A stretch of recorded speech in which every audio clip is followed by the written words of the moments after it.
Congresswoman yields back.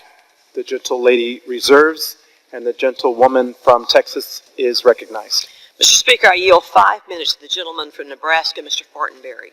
The gentleman is recognized.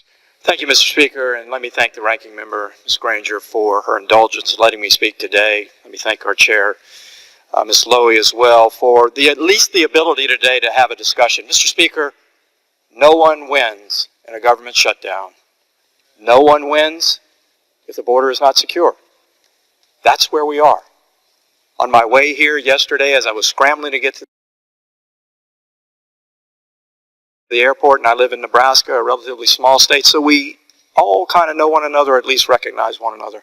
As I checked in with my boarding pass and showed the TSA agent my ID, he looked at me and he said, "Can you vote for the bill?"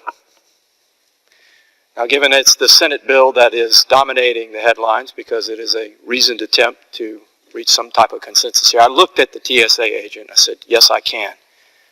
I know this has been tough. How long can you hold out?" He said, "It is tough. I don't want to miss another paycheck, but I can hold out about 30 days. And he said, "Please." I thanked him for his service.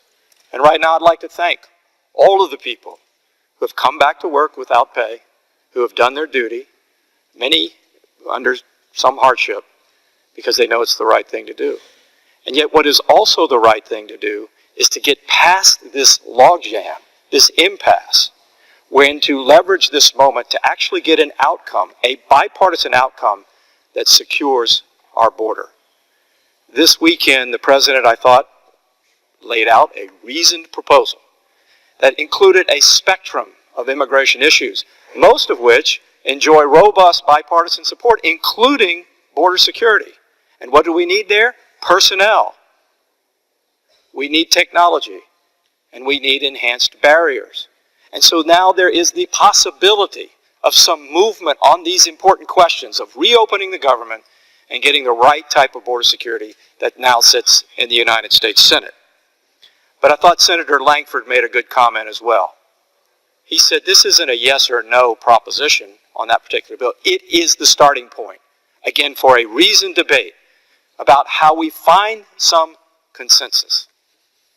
Mr. Speaker, America is a just and generous nation, and we've opened our arms to people who wish to come here, embrace values, people who have fled political or economic persecution and want to rebuild their lives.